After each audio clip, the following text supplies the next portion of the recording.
Esto es Subterfuge Radio.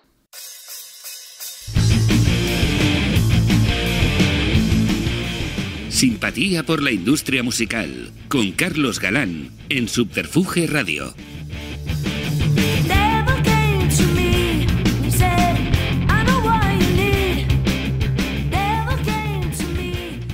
Sean ustedes bienvenidas y bienvenidos a una nueva entrega de Simpatía por la industria musical, emitiendo desde el estudio Alfonso Santisteban de la calle Almirante en Subterfuge Radio y con el firme propósito de seguir recogiendo la palabra y el testimonio de los players que conforman esta industria de la música. Nuestra invitada de hoy es un referente para muchos, que ha hecho una sólida y reconocida carrera profesional de carácter internacional, donde ha solventado todo tipo de cuestiones, empezando por su condición de mujer, en un entorno que en mejoría constante se ha caracterizado por una tendencia tirando a no paritaria y donde los roles estaban predeterminados y sometidos a los géneros. Un placer absoluto recibir hoy en esta nueva entrega de Simpatía por la industria musical en el deslumbrante estudio Alfonso Santisteban de la calle Almirante, propulsados por Subterfuge Radio, a la palabra y el testimonio de Ana Villacorta. Bienvenida, Ana. Bien, muchísimas gracias por tenerme aquí. Un honor y un gusto estar aquí. Muchísimas gracias a ti, porque encima sé que has venido, tu agenda, vives en México. Ajá. Y no es fácil contar con tu presencia aquí, así que te agradezco muchísimo que nos hayas hecho un hueco. Lo tenía apuntado para más adelante que ibas a venir, pero bueno, por circunstancias has venido y has tenido el detallazo de nada, al contrario, encantada. No, aparte es que ya cumplo, claro, porque al final era muchísima gente la que me decía, oye, y Ana Villacorta, digo, mira, si es que lo podría hacer por Zoom, pero creo que nada que ver, totalmente. Completamente diferente. Pues nada, un auténtico placer. Pues mira, vamos a empezar un poco a repasar y bueno, me hace mucha gracia, ¿no? Que al final tus inicios son absolutamente accidentales. Estudias filología y por razones tienes que dejar los estudios. Completamente. Buscas un trabajo que no sabéis qué. Que no sé qué es. Y acabas trabajando en RCA. En RCA, efectivamente. Cuéntanos eso porque es fascinante. Bueno, pues así como te lo contaba en su momento, por cuestiones de la vida, ya sabes, de esos vaivenes que tiene la vida, pues me puse a buscar trabajo y casualmente mi mejor amiga pues es sobrina del famosísimo Tomás Martín Blanco, que tenía otra sobrina que trabajaba en RCA y en esas épocas, te hablo del año 81, pues esta chica era secretaria, porque en esa época no éramos asistentes, éramos secretarias. Esta chica se casaba y se iba a dedicar a su familia y entonces se quedó la plaza libre y tal, y mi amiga me dijo, oye, pues mira, si andas buscando curro, pues esto se queda libre, y dije, pues voy. Que además es que yo vivía en Padre Damián y esto era en Doctor Fleming, exactamente a 2 calles de mi casa. Vale.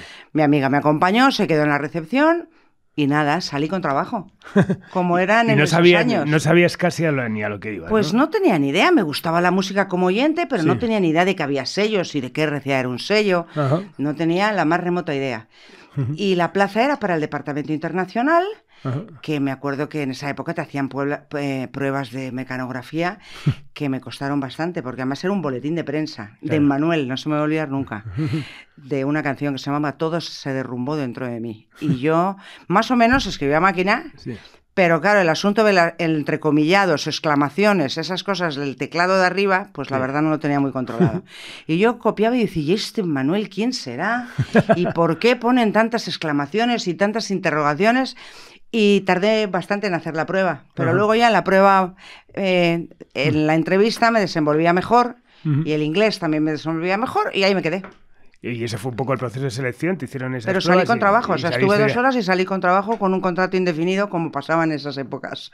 Bueno, y entonces, ¿cuáles fueron esos primeros cometidos a los que te...? Bueno, pues yo era la secretaria de Luis Delgado, que era el jefe de parte de internacional. El jefe era Ernesto Duarte, una persona muy conocida también dentro de la industria, de todo el departamento internacional, y Luis se encargaba de los sellitos más modernos.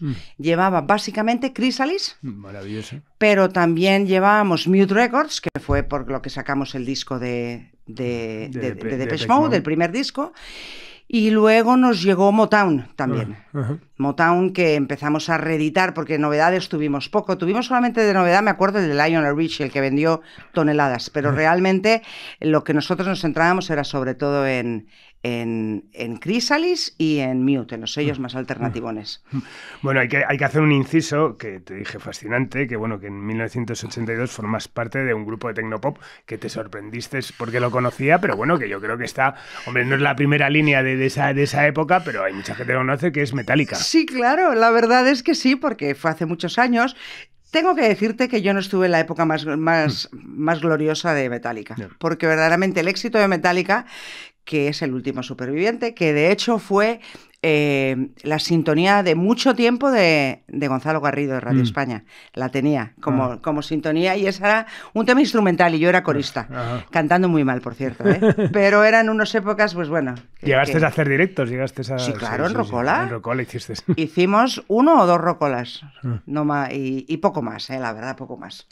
Bueno, a ver, seguimos en esa época, hablabas antes del disco, del primer álbum de Depeche Mode, por parte de claro. Exactamente, por parte de Mute, y bueno, Spandau Ballet, Yazoo, Ultravox, Billy Idol, todo además, bueno, en un mood muy común.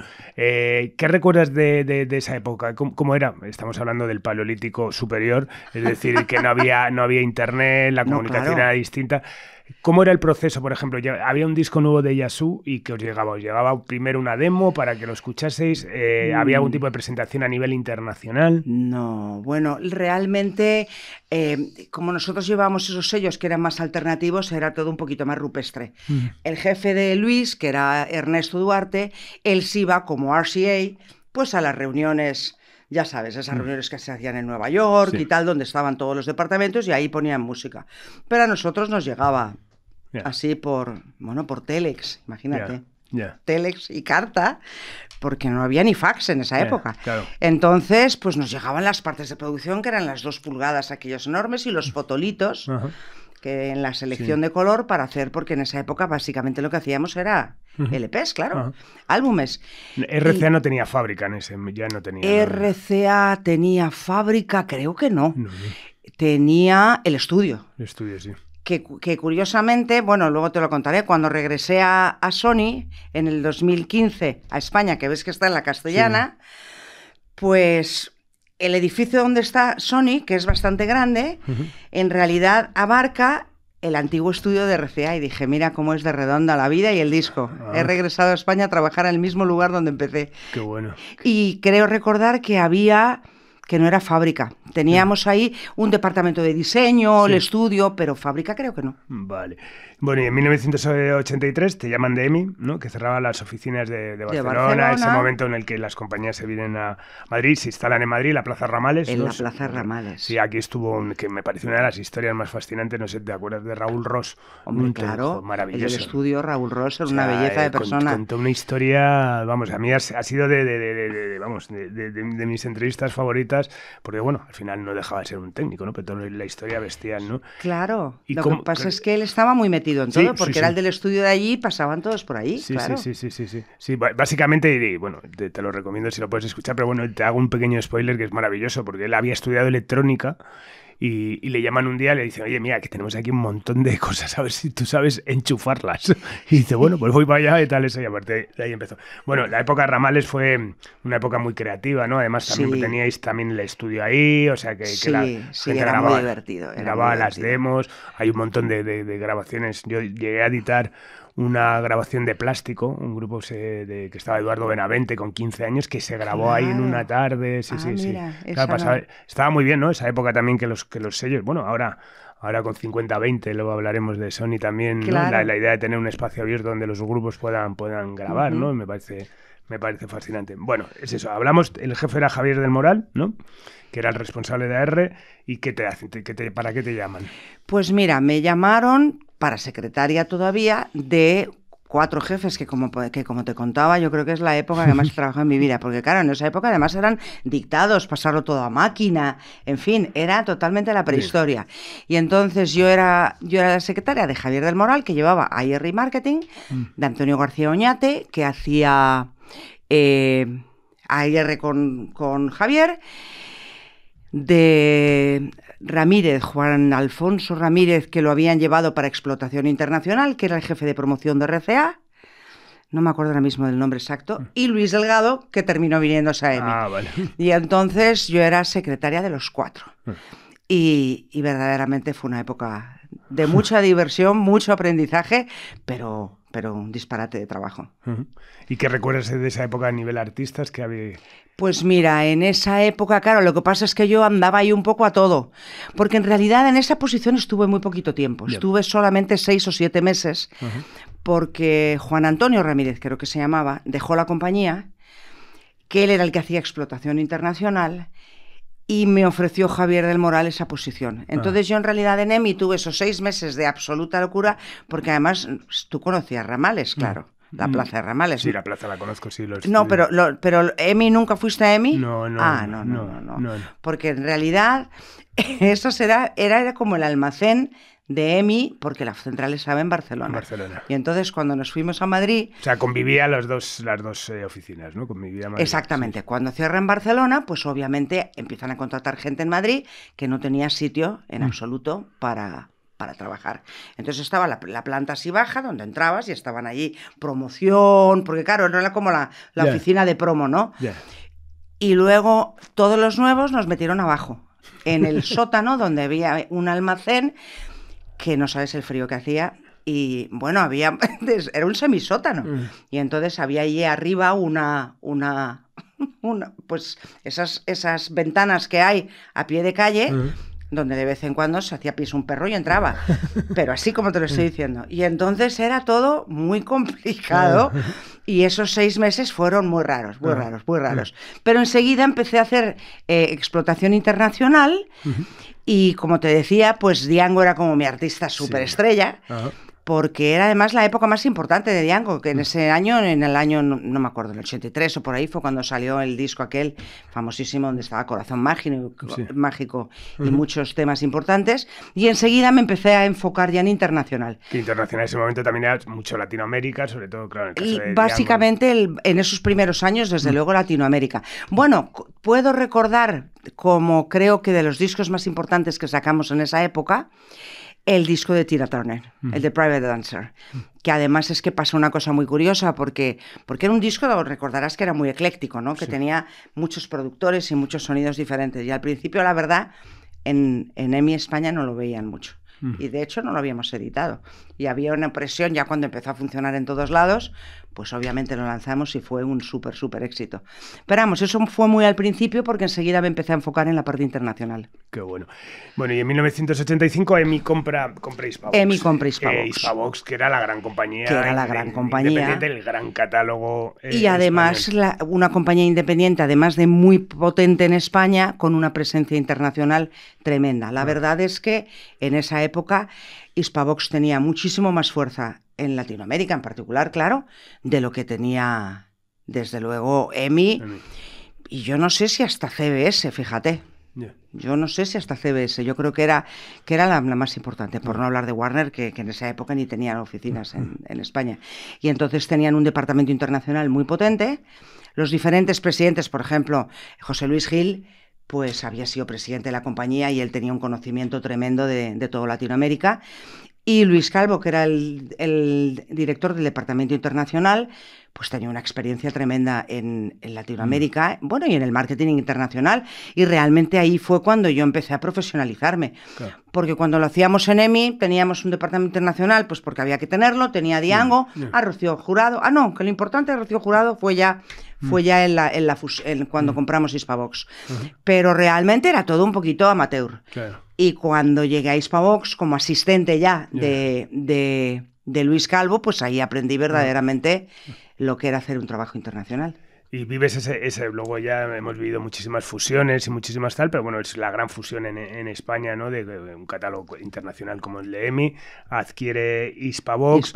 ¿Recuerdas ese proceso? ¿Fue un proceso complicado en el sentido de decir, joder, porque Hispavox era cuando todavía tenía Torrelaguna, ¿no? O sea, claro, espacio, de hecho nos fuimos allá, porque obviamente no se podían comparar las oficinas de Ramales con las de Hispavox. Yo fui de las primeras que llegué allí, porque fuimos llegando de a poquitos. Claro. Y Y claro, yo pues todavía era muy joven, porque te estoy hablando del año 85, tenía poca experiencia y me imagino que todo el proceso complicado de una compra, que es complicado, bueno, Sí, ¿no? ¿Qué sí, te voy a decir? sí. Las fusiones son más complicadas, ¿no? Sí, Pero sí. las compras, pues suelen ser bastante hostiles, Claro. sobre todo para los que están allí, ¿no? Sí. Y claro, yo era joven, yo iba a lo mío, llegaba allí, no sabía muy bien, entonces me imagino que habría un montón de marejadillas de las que yo no me enteré, claro. Porque, pues bueno, pues iba allí yo de asistente y la verdad es que hice buenos amigos ahí, porque al final, pues bueno, la gente, los soldados, pues al final nos llevábamos bien. E hice muy buenas amistades también allí. Y cuando lo compra EMI es más pequeño que Hispavox, o sea, que realmente compra una compañía más pequeña, compra una compañía grande. En ese proceso de fusión, ¿quién se quedó al final? ¿Se quedó Hispavox? ¿Se quedó EMI? ¿Cuál fue el core? A ver, ahora estas son preguntas que ya me haces pensar mucho. En su momento, el primer... Porque se separaron, o sea, llevábamos operaciones diferentes. Vale. Había algunas que se juntaban, como por ejemplo el Departamento Internacional. Luis Calvo llevaba los artistas de EMI y los de Hispavox, pero por ejemplo había dos presidentes, porque Rafael Gil, que estaba en la oficina regional en Los Ángeles de EMI, yo creo que se vino ya enseguida a Madrid como presidente de EMI.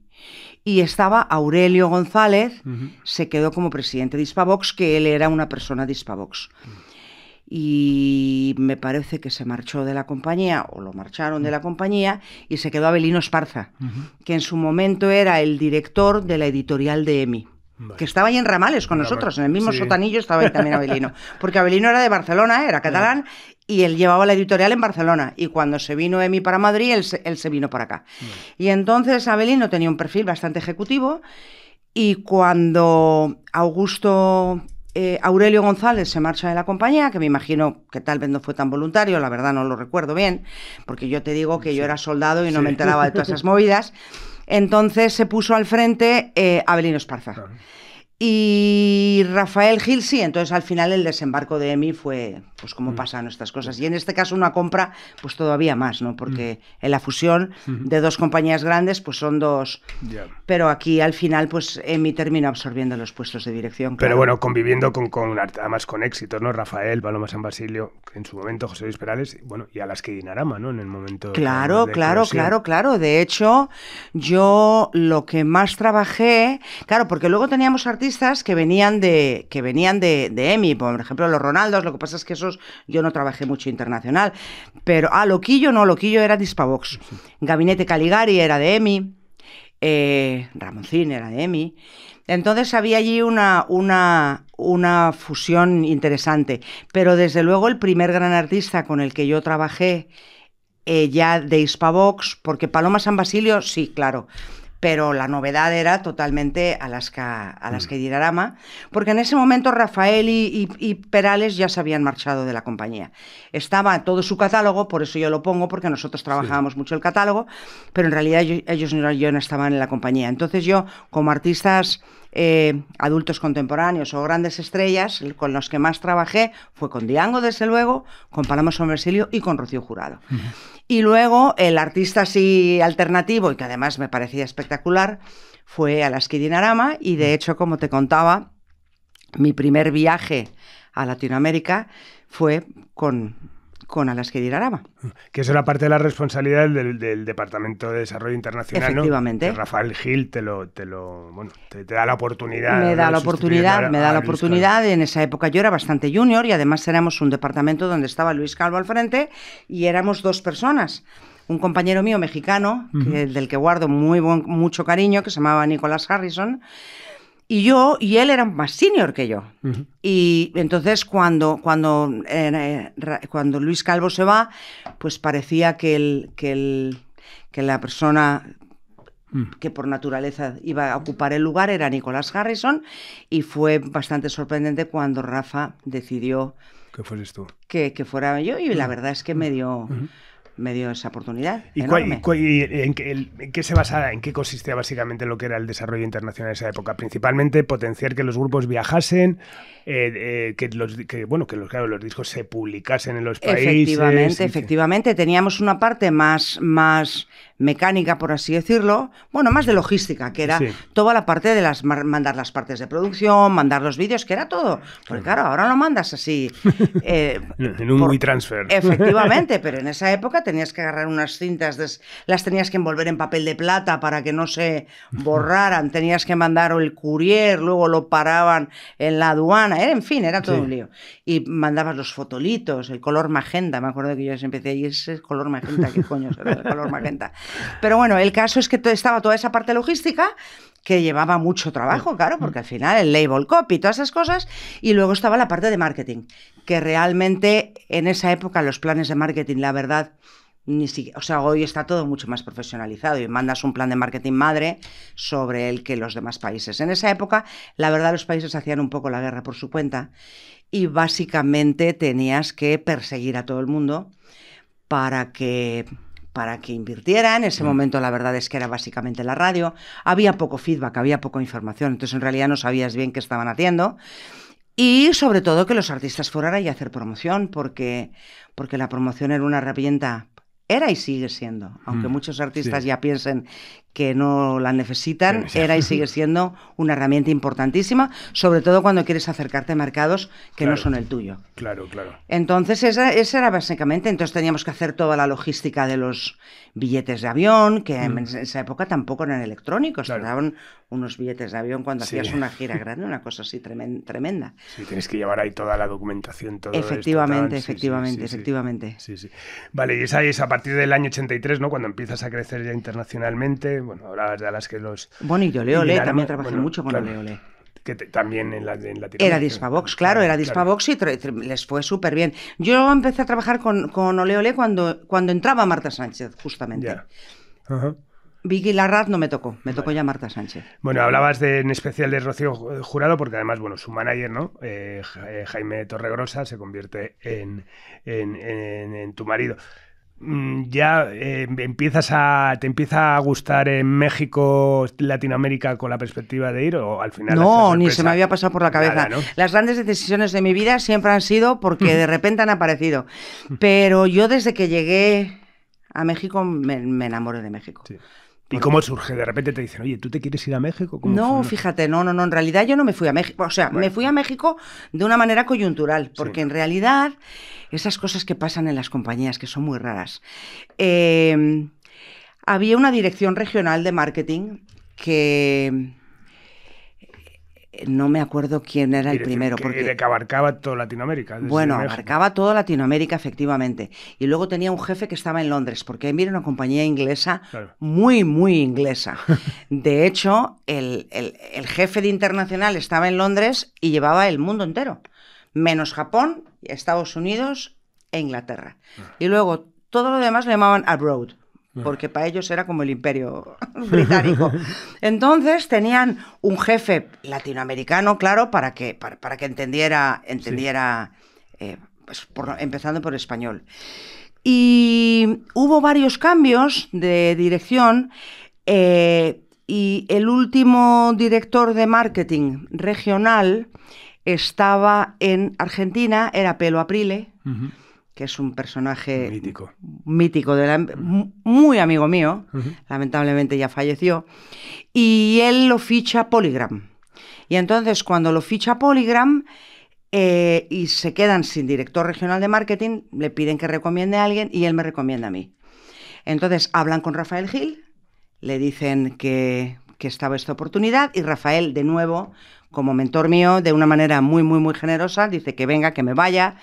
Y la verdad es que me allanó todo el camino para marcharme. Entonces me ofrecieron la Dirección General de Marketing y había un nuevo director regional, presidente regional en ese momento, que era un chileno que vivía en Chile.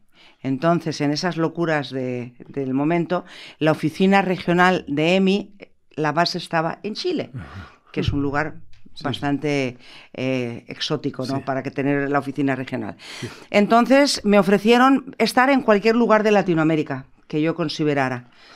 Y yo pensé que México era el lugar. Sí. Además de porque vitalmente me parecía un país apasionante, porque la verdad todo pasaba por México. Claro. Y sigue pasando por México. Claro. En esa época Miami no existía. Eso te iba a decir, no existían las estructuras latinas. Nada, bueno, estaba, pues yo qué sé, me imagino que Gloria Estefan. Sí. Y luego, sobre todo, estaban los artistas así grandes que iban a Miami a hacer las televisiones, que eran Rocío Jurado, iba también pues Paloma San Basilio y todos estos artistas, pero realmente en Miami no pasaba nada. Entonces, todo pasaba definitivamente por México y yo me parecía que era donde tenía que estar. Y entonces elegí en México, pero por elección propia, y de hecho estaba yo sola con mi asistente dentro de la compañía de México. Qué bueno. Y reportaba con mi jefe en Chile. Y entonces iba una vez al mes a Chile. Qué bueno. Así que sí, también curioso. Bueno, hay que hacer un inciso también aquí, que como lo de Metallica, también eso que también te lo he dicho que me sorprendió cuando leí tu bio, lo de que en el 93 también, junto a Alaska, Pito Cubillas, Nacho Canut, etcétera, montáis el famoso Morocco. El famosísimo Morocco de Buenos Aires.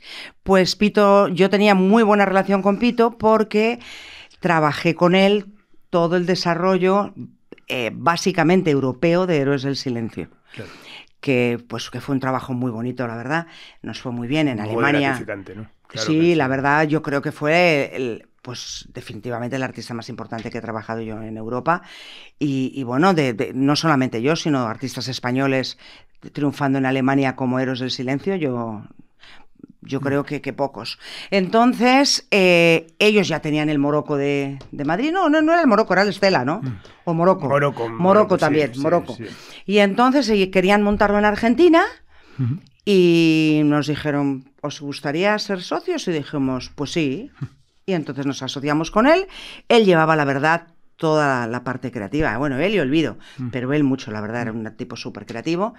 Y montamos esa locura de Morocco, que verdaderamente fue un hit, una cosa increíble. O sea, yo siempre lo comparo con el Estudio 54 de Nueva York. El equivalente en Latinoamérica definitivamente era el Morocco. Era el lugar donde todo pasaba, donde había que ir y donde pasaban pues todos los personajes de los musicales, desde luego. Pero no sé, hasta Maradona, que el día que fue Maradona fue un verdadero... O sea, todo el mundo, Maradona iba para un lado y todos iban de Maradona. Porque había 2 pisos en el Morocco. En la parte de arriba había un restaurante que luego se convertía en música latina. Cuando la música latina no estaba de moda, ya en el Morocco poníamos música latina y abajo estaba la parte más hardcore. Y entonces, un día que estuvo Maradona, pues subía al piso arriba y la parte de abajo se vaciaba completamente. Bajaba, la parte de arriba se vaciaba completamente. Y la anécdota también de que Madonna estaba rodando la película de Evita en Buenos Aires y celebró ahí su cumpleaños, porque pues era su cumpleaños y dijo, a ver, ¿dónde es el lugar donde hay que ir aquí? Y le dijeron, Morocco. ¿Cuánto duró la aventura de Morocco? Vamos a ver, la aventura tuvo varias fases. La aventura, la parte feliz sucedió desde el año 93, yo creo que hasta el 95. En el 95 se empezaron a estropear un poco las cosas. De hecho, yo fue cuando me voy de EMI, me quedo embarazada y... Como yo en ese momento estaba gestionando el Morocco, porque nos juntábamos, nos turnábamos. O sea, ¿pasabas temporadas en Buenos Aires? Sí, estuve como una temporada como de 3 o 4 meses en Buenos Aires. Y esas navidades las pasamos en Buenos Aires, que de hecho yo me quedé embarazada en Buenos Aires. Y cuando ya me quedé embarazada, yo me regresé a México y mi marido se quedó un poco al frente del Morocco, junto con una socia mexicana que teníamos que se llamaba Diana, algo, no me acuerdo ahora mismo de su apellido. Y entonces eso ya empezó un poquito la decadencia y yo creo que ya nosotros nos salimos definitivamente de Morocco y se lo quedó Diana. Pues yo creo que en el 96. Vale. Que ya habías sido madre y te habías cogido también una época un poco sabática, ¿no? Sí, realmente poco, ¿no? Porque fue como en el 97 un año... entras en Warner. Efectivamente. Warner, México. Warner, México. Vale. En las oficinas que tú ya conoces, en la calle Leibniz, que en esa época eran preciosas, porque las acababan de remodelar.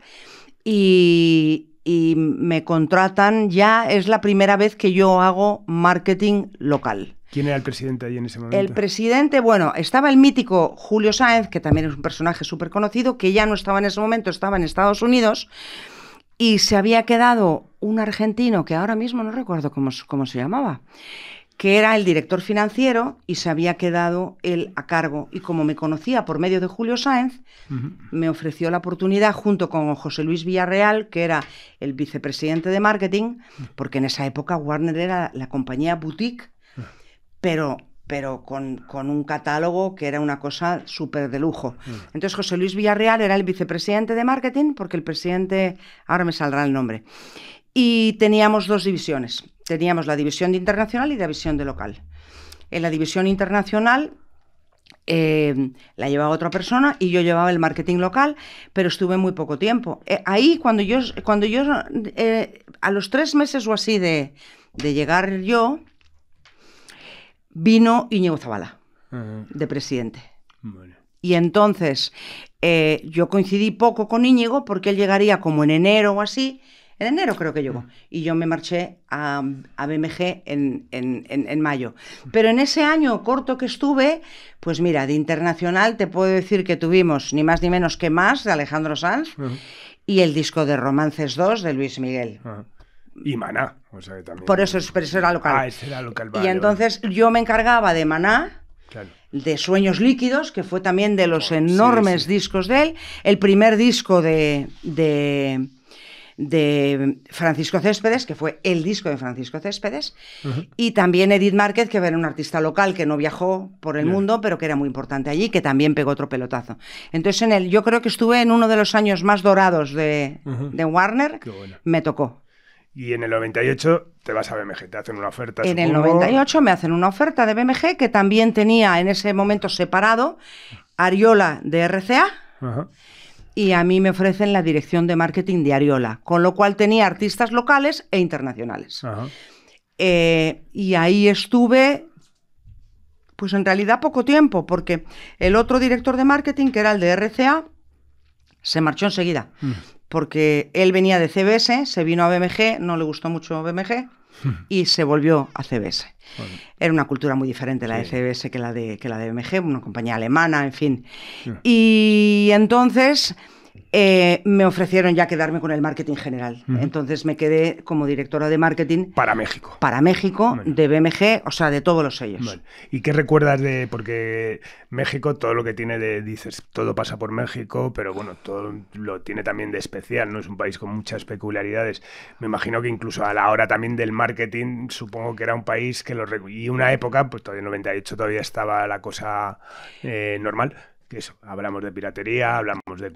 Sí. La corruptela dentro de los medios. Todavía los primeros años todavía no había entrado la piratería a saco, y ahí tuvimos efectivamente, pues cuando yo entro en BMG como ya directora de marketing de todo, es cuando empiezo pues a manejar el asunto de la radio, ¿no? Que cuando has hecho tú la introducción, pues hablabas de ser mujer, que yo nunca he sentido, absolutamente, yo nunca he sentido ningún, tal vez porque éramos menos conscientes de las cosas, ¿no? Pero yo la verdad nunca he sentido ni ningún machismo y desde luego jamás ningún tipo de acoso. Pero sí, el mundo de la radio era un mundo muy reservado para los hombres, porque además en esa época estaban los grandes dinosaurios de la radio que hoy en día ya no están. También ha cambiado la radio para bien en México, pero esos dinosaurios eran tremendos, ¿no? O sea, llegabas un desayuno y había algo que le parecía mal al señor y tenías un problema durante un tiempo. Entonces, radio, si bien yo supervisaba radio, porque era mi trabajo, realmente la negociación y el trabajo del día a día con la radio lo llevaba siempre un equipo muy especial de promotores de radio, que eran con un bicho aparte. Claro. Entonces, realmente yo en la operación así no estaba. Estaba en las relaciones públicas, había una cena, una comida, y me iba a comer con ellos, jiji, juju, jaja, y ya está. No, que una apreciación rápida sobre lo de tu condición de mujer. Sobre todo lo he hecho porque, bueno, se ha hablado mucho también aquí. No es una cuestión ni de machismo, que también, ni tal. Simplemente es como que rollo que estaba muy predeterminado, ¿no? Que la mujer es la que tenía que hacer promoción y el hombre tenía que hacer marketing. O sea, que tú eres algo excepcional, pero bueno, hay chaval. Claro, es que en México era al revés. Bueno, en esa época no había mal de marketing más que yo. Bueno, claro. ni de promoción, ni de nada, era la única. Pero realmente, claro, aquí en España puede que hicieran la promoción. En México al revés, ¿no? Más bien bueno, aunque en realidad yo en ese sentido fui pionera, tanto en marketing como en promoción. Sí. Bueno, y aquí ha habido grandes directores de promoción, Manolo Moreno y cosas, vamos, o sea, sí, eso está claro. Pero bueno, que está como muy supeditado a los géneros. Bueno, en 2004, tras la fusión de BMG con Sony, otra fusión que vives, está todavía más bestia, Todavía más bestia, mundial. Y esa yo ya estaba en un nivel directivo y esa sí la viví, claro. Uh-huh. Esa sí la viví. Y ahí te ofrecen ocupar la vicepresidencia de marketing de Sony BMG. Se juntan las dos compañías en México. Se juntan las dos compañías en México. En todo el mundo, pero tú vives la Exactamente, exactamente. Y con la peculiaridad de que, dependiendo de los países, pesaba más BMG o pesaba más Sony. La verdad es que en España, desde el principio, se quedó todo el equipo de Sony, como tú sabes muy bien, que los has entrevistado a muchos de ellos. Uh-huh. Bueno, aunque se existió durante un tiempo esa bicefalia, ¿no?, de Cámara y López, que era un poco claro, rara. Pero eso fue la fusión. Claro, sí. Claro, sí. Claro, que Cámara venía de CBS. Claro. Es verdad, porque, claro, efectivamente. Uh-huh. Pero en México se quedó Roberto. No estaba Roberto en ese momento, hombre. Sí, claro que estaba Roberto. Bueno, me estoy confundiendo.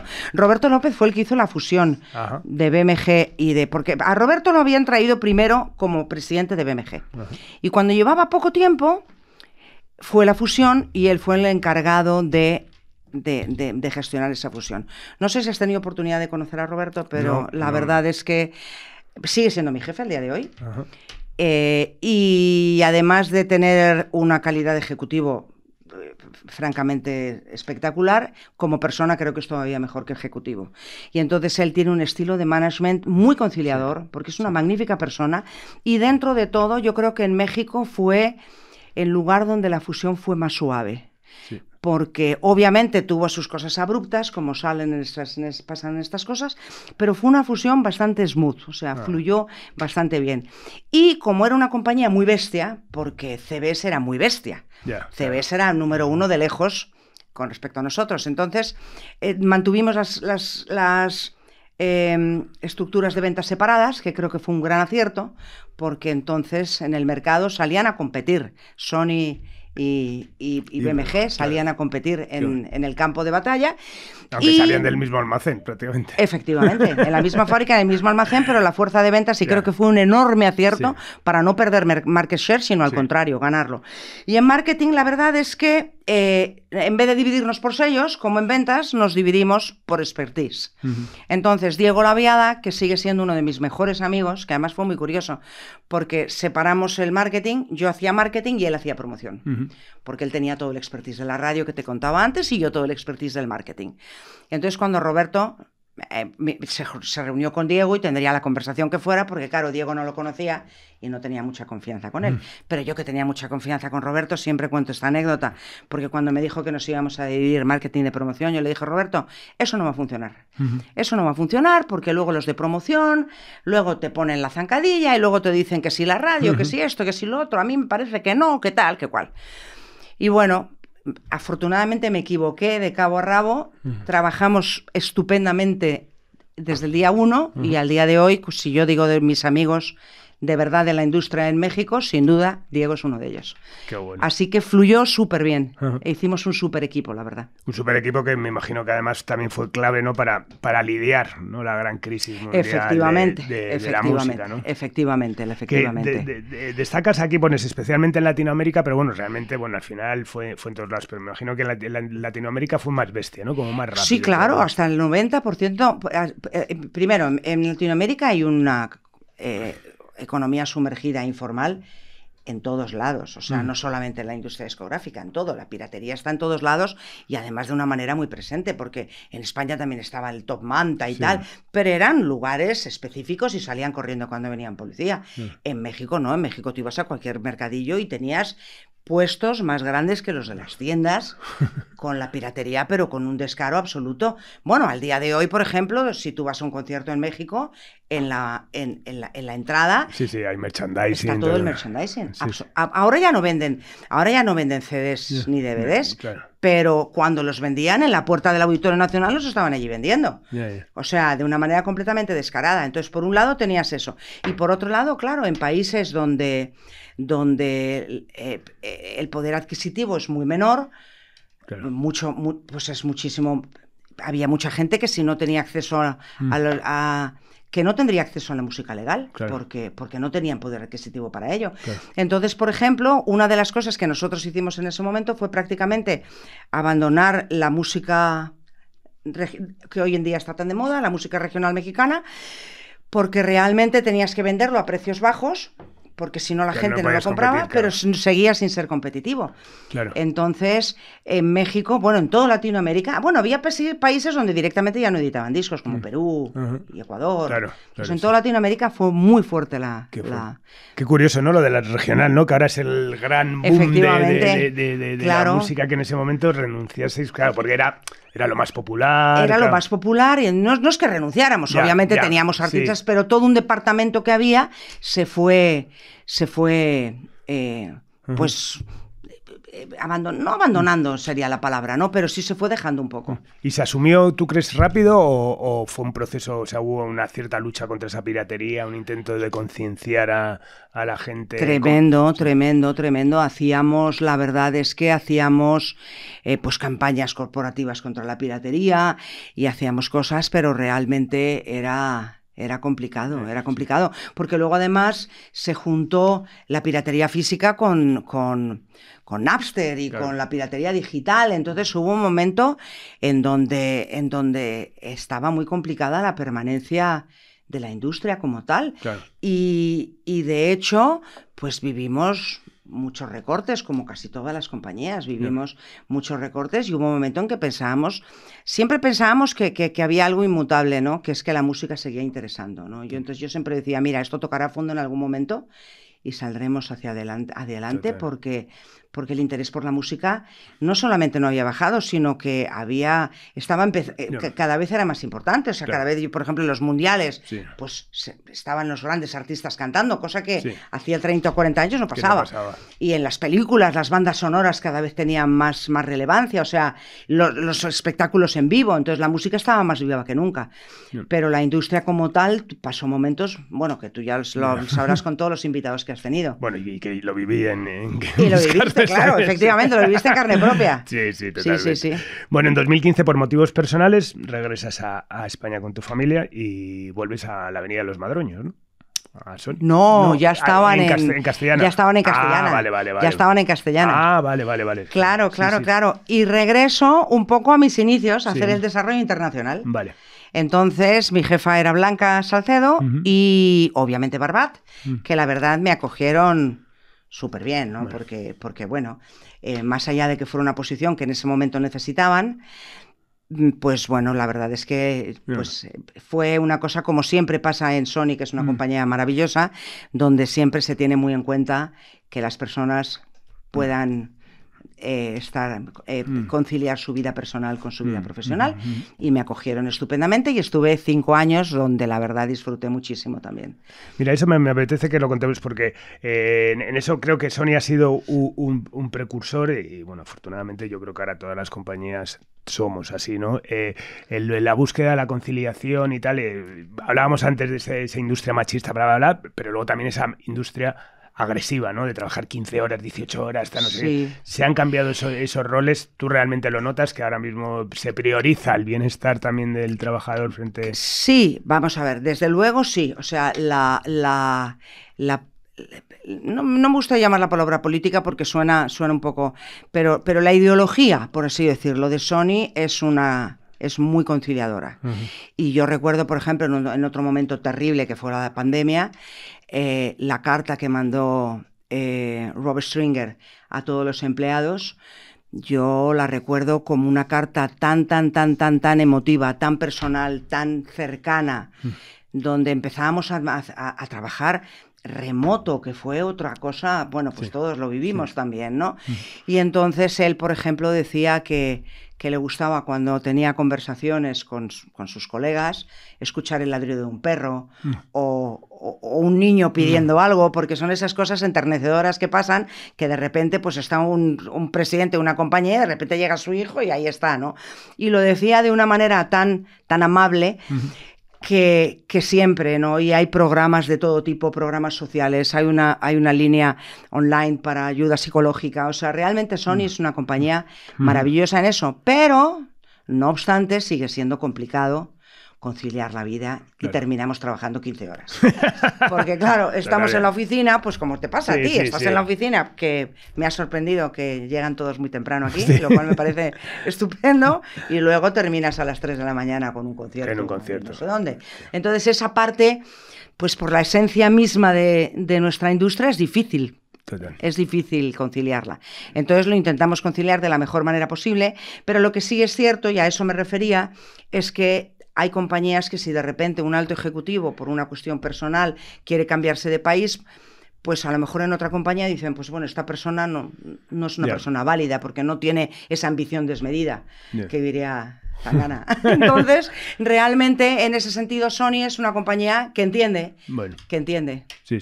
No, y que bueno, que se plantee ese tipo también de intentar, bueno, pues eso, hacer la vida más fácil. Bueno, en 2020, en plena pandemia, se te ofrece la opción... Antes de la pandemia, yo me voy en enero, y la pandemia empieza en marzo. Y te ofrecen ir a México. Me ofrece de nuevo Roberto López... Me ofrecí ir a México. Sí, que sí conocí a Roberto López, lo conocí el día que estuvimos juntos en la fiesta de Spotify, efectivamente, uno muy alto. Sí, majísimo, encantador. Encantador, sí, efectivamente. Quedamos en que a ver si algún día podíamos hacer esto, es verdad, cierto, un tío fascinante. Genial, bueno, te ofrece tal y no te lo piensas. Coge hacer las maletas y para allá. No me lo pienso, sí, raro, sí. Te digo que ¿Echabas de menos Sí. Vamos a ver, la verdad es que obviamente, pues al final la trinchera de la primera línea de fuego, pues siempre nos gusta, los que estamos ahí nos gusta. Pero realmente de nuevo fue un movimiento casual, de hecho fue una cosa muy loca, porque mi hijo nació en México, mi marido español y yo española, pero él nació en México. Vivió hasta los 18 años allí, que es cuando nos venimos aquí, porque mi marido y yo queríamos que estudiara la carrera aquí. Queríamos que conociera también pues su otro lado, porque al final él solo conocía el lado mexicano y queríamos que conociera el lado español. Tú ahora mismo a mi hijo, que además tiene acento mexicano, habla como mexicano, y tú le preguntas de dónde eres y él dice de México, por más que tenga pasaporte español. Entonces él en ese momento estaba en Estonia, haciendo el Erasmus. Y lo llamamos por teléfono y le dijimos que tu padre y yo nos volvemos a México. Y dijo, ¿cómo? Entonces él se quedó aquí terminando la carrera y nosotros nos volvimos a México. Claro. Entonces nos volvimos solamente para 3 años, pero luego la vida pues hace que... ¿Y había cambiado mucho las cosas desde ese 2020? Una barbaridad en esos 5 años. Sí, ¿no? Porque realmente en México no tanto, sino la industria. Y yo, claro, en España desde 2015 al 2020, como hacía desarrollo internacional, pues realmente yo no estaba tan metida en el marketing ni en el pitch para las plataformas. O sea, yo de repente pues trabajaba a Tangana o trabajaba a Rosalía o trabajaba a Melendi o a Vetusta Morla o a Ana Mena, en fin, todos los artistas con los que trabajé, y básicamente lo que hacía, ahí sí, de una manera mucho más estructurada que en los años 80, pues mandaba el plan de marketing madre y me ocupaba de que los mexicanos lo hicieran y tal, pero había... cosas, por ejemplo, cuando yo me fui de México, yo no, como VP ya de marketing en el 2015, yo no había hecho nunca una campaña digital. Jamás había hecho una campaña digital. Y luego en desarrollo internacional, en realidad las de España las hacían los españoles y las de México las hacían los mexicanos. Pero yo en realidad no había, cuando regresé en el 2020, tuve que aprender todas las tripas del marketing digital que desconocía absolutamente. Y encima muy gran parte en remoto, o sea que... Exactamente, 2 años en remoto, sí, fue todo un reto. Bueno, en noviembre del 23 tienes un primer reconocimiento de la Academia por estos 43 años de trayectoria. Que 43 años, que se dice pronto, ¿eh? Sí, se dice pronto. Madre mía. ¿Con qué te quedas de todos estos 43 años? Con muchísimas cosas, pues no sé. Pues yo creo que la experiencia vital, el maravilloso mundo en el que vivimos, rodeado de gente que son talento puro Y me encanta, que creo que es un trabajo muy poco rutinario, en que no sabes cuando te levantas, no sabes qué va a pasar ese día, o sabes qué va a pasar y pasa todo lo contrario. Y realmente creo que es un trabajo súper estimulante. Sí. Esclavo, pero bueno, muy estimulante y que nos da muchísimas alegrías, la verdad. Bueno, y hablabas de toda esa transformación que has vivido en, pues eso, del formato, la crisis, esos mediados de los principios de los 2000. ¿Crees que la industria ha tocado ya, que ahora mismo, como está estabilizado a nivel eso, pues todo lo que es streaming, la forma de consumir la música, se avecina una temporada de calma, digamos, entre la industria, o amenazas como, por ejemplo, la famosa inteligencia artificial? Bueno, yo creo que no solamente en la música, en este mundo de hoy que va todo tan rápido, yo creo que calmado y estable no hay casi nada. En la industria en general no me atrevería a opinar porque obviamente no tengo... Pero en el mercado que conozco bien, que es México y en general Latinoamérica, creo que todavía nos queda muchísimo camino por recorrer, porque todavía hay mucha gente que no tiene todavía... las plataformas todavía no están tan metidas en toda la población. Entonces, por una cuestión de masa de gente, México es un país... pues el segundo país en consumo en Spotify, ¿no? Pero y el país con más engagement en Spotify. Pero no obstante, todavía queda muchísimo por la penetración de Internet y por todo, en donde todavía hay muchísimo camino por recorrer. Entonces, en los países emergentes como nosotros, o como por no hablar de la India y tal, o de China, nosotros no estamos en ese nivel, obviamente, pero todavía no son mercados maduros como el europeo, por ejemplo, o el americano, que sí empieza a dar indicios de madurez. Nosotros todavía somos adolescentes en ese sentido. Qué bueno. Bueno, siempre termino con una pregunta que normalmente se va contestando durante toda la entrevista, ¿no? Que al final es, bueno, pues ¿quiénes han sido tus referentes en esta industria? Y bueno, si ahora tienes la oportunidad, ya sé que es un poco trampa, que muchas veces dices, es que me voy a olvidar alguno, pero ¿quiénes han sido esas personas a las que les debes que Ana Villacorta esté hoy aquí hablando de 43 años de carrera? Pues mira, empezando por mi primer jefe, Luis Delgado, que sigue siendo amigo mío. Desde luego, Luis Calvo, del que aprendí muchísimo. Por supuesto, Rafael Gil, que fue mi mentor. Eso fue como en la primera época más grande, ¿no? En la primera época, ¿no? Y luego ya en mi segunda época, pues yo creo que Rodolfo López Negrete, que era el director de BMG que me contrató, que luego fue director regional de BMG, y después definitivamente Roberto López, que hasta el día de hoy, y sin olvidar a Afo Verde, que al final pues ha estado siempre detrás de todos mis cambios, que ahora España, que ahora México, que ahora otra vez México, que no sé cuántos, que verdaderamente es algo que no siempre comprende la gente, entonces no podría dejar de nombrar su comprensión y su apoyo, y por supuesto en España a José María Barbat y a Blanca, grandes compañeros, grandes jefes y mejores amigos todavía. Qué bien. Y creo que esos serían, creo que no me olvido así de nadie. Pues nada, muchísimas gracias, Ana. Ha sido un auténtico placer que compartas con nosotros tu testimonio, tu experiencia, que es absolutamente fascinante. Muchísimas gracias. Muy bien, gracias a vosotros. Pues nada, despedimos de esta nueva entrega de Simpatía por la Industria Musical, emitiendo desde el estudio Alfonso Santisteban de la calle Almirante, con Laura Rodríguez a los mandos técnicos y con Subterfuge Radio como nave propulsora. Y nos vamos con No sé qué me das, de Fangoria. Adiós. Puede que solo sea artificial, puede que a mi manera me sirva para olvidar. Prometí que nunca volvería a caer, pero esta vez no lo quiero evitar. Y es que me hace volar como el águila que vuela en libertad sobre el valle lejos de la tempestad, como el viento cuando cruza la ciudad.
libertad. Sobre el valle lejos de la tempestad.